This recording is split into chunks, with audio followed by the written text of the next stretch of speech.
Hola, este es mi artículo quincenal para, sin embargo, lo he titulado Genocidio, simplemente. Es de suponer que los casos de destrucción total y deliberada de un grupo humano por otro, esa es la esencia del genocidio, se remonta a la prehistoria. Sin embargo, el concepto mismo es relativamente reciente y apareció por primera vez en un libro sobre la ocupación nazi de Europa, publicado en Estados Unidos en 1944, obra de Rafael Lemkin.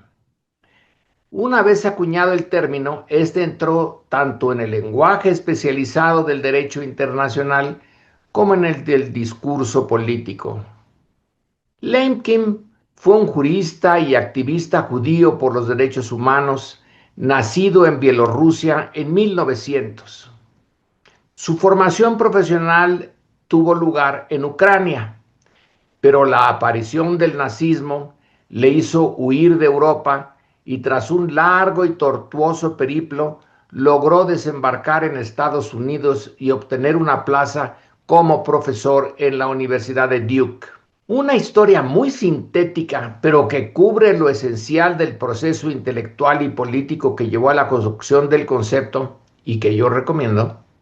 A ver su evolución, ambigüedades e implicaciones se puede encontrar en la interesante y larga conversación que hace poco sostuvo Ezra Klein, conductor de The Ezra Klein Show, con un especialista en Derecho Internacional, Philip Sands, y que se transcribió íntegra en The New York Times del 13 de agosto de este año.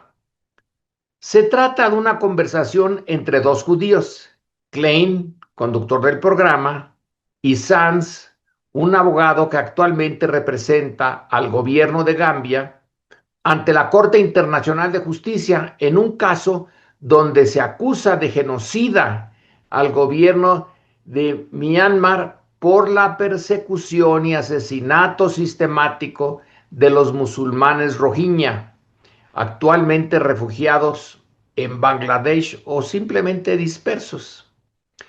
Pero antes de seguir adelante, ¿de qué estamos hablando?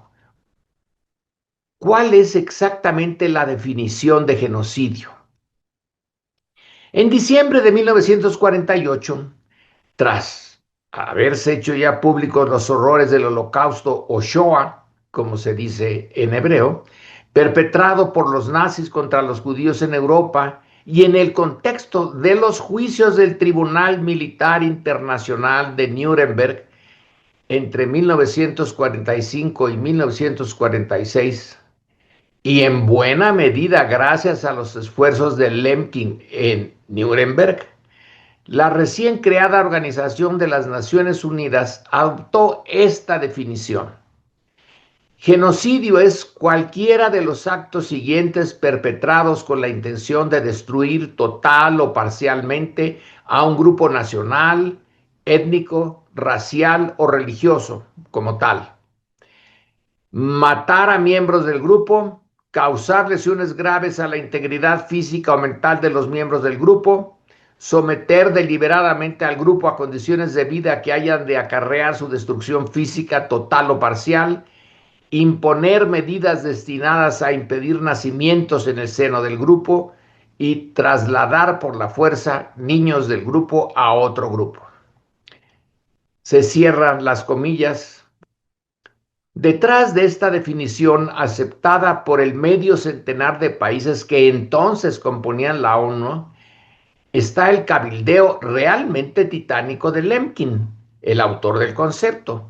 Pero pese a su éxito, Lemkin nunca quedó conforme con la redacción contenida en la llamada Convención para la Prevención y la Sanción del Delito de Genocidio.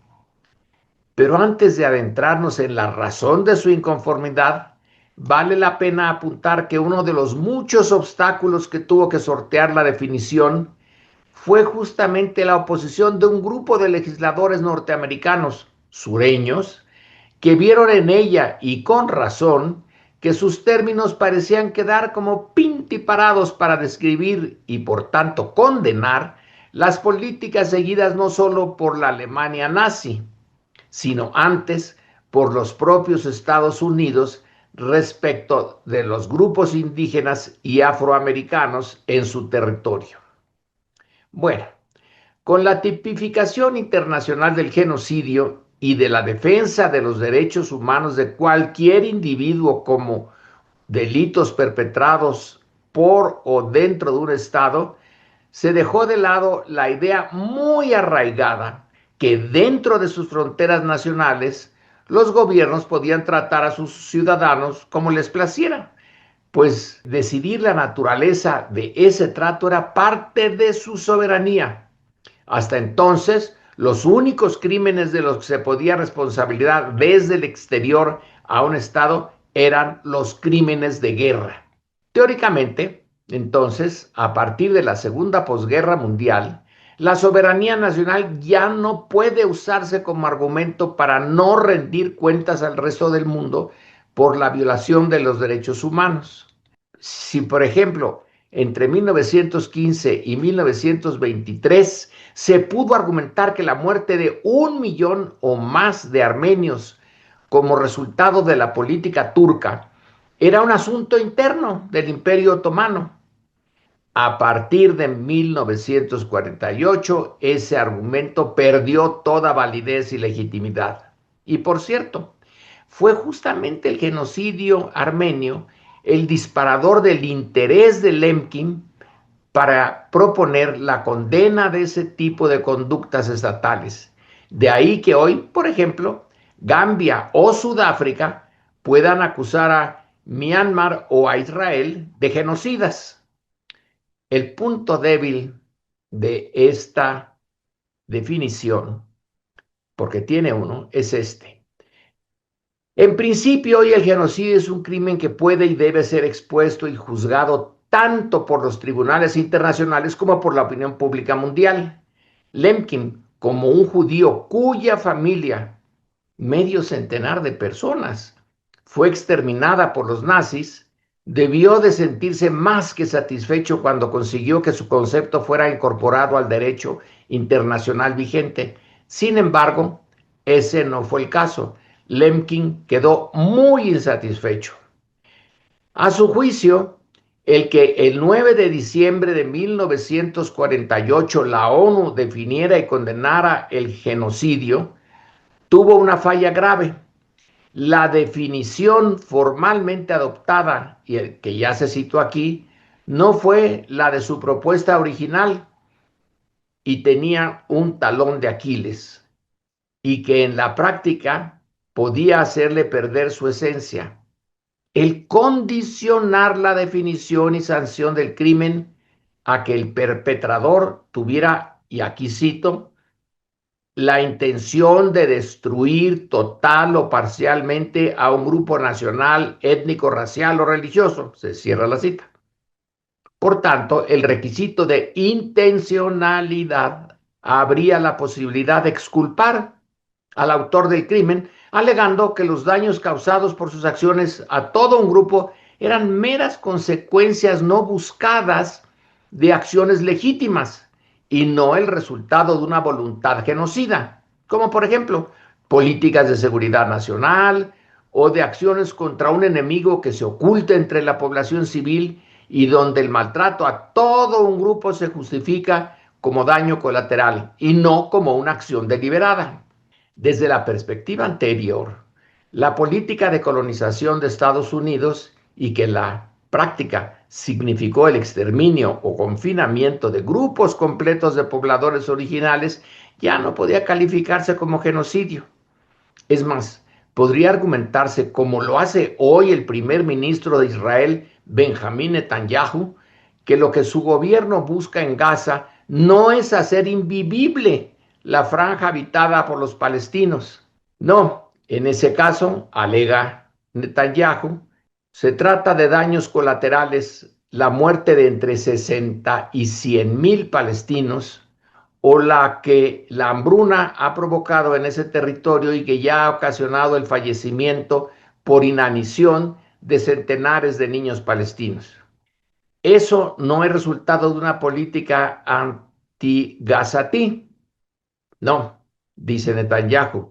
Sostiene que los anteriores son daños no intencionales de un empeño por impedir que una organización clandestina como Hamas pueda repetir acciones terroristas como la que perpetró contra los asistentes a un concierto el 7 de octubre de 2023 y que dejó un saldo de 1,139 israelíes muertos y más de 200 tomados como rehenes.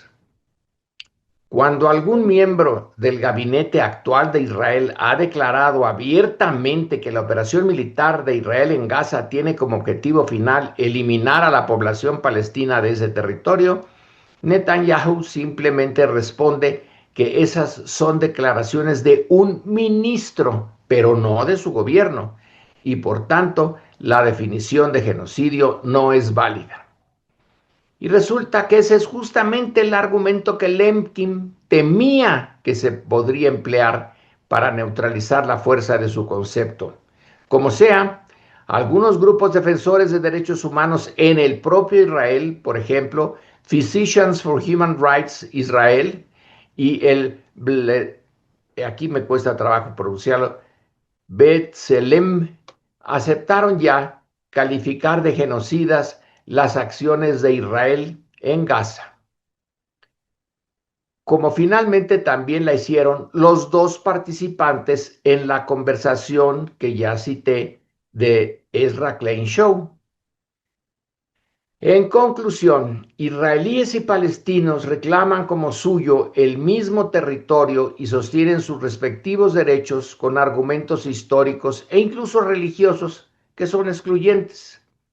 Es claro que pretender hoy la convivencia armónica de las dos comunidades, una teniendo que vivir sin un Estado propio que la defienda y proteja y dentro de un territorio muy limitado que está bajo el férreo control de quienes sí cuentan con una estructura estatal y con un ejército muy poderoso apoyado por la principal potencia mundial, Estados Unidos.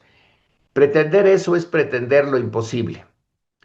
Teóricamente, la solución posible en Palestina sigue siendo la propuesta en 1947 por la ONU, la creación de dos estados, uno árabe y otro judío, y otorgar a todos los palestinos la misma soberanía de la que hoy gozan los israelíes. Pero aunque esa solución parece ser hoy tan imposible o más que en 1947, el resto del mundo debe pronunciarse en contra de la política de Netanyahu, que en lo esencial corresponde a lo que Rafael Lemkin y a nombre de la humanidad consideró como absolutamente inaceptable. Y ese es todo por hoy. Nos vemos en 15 días.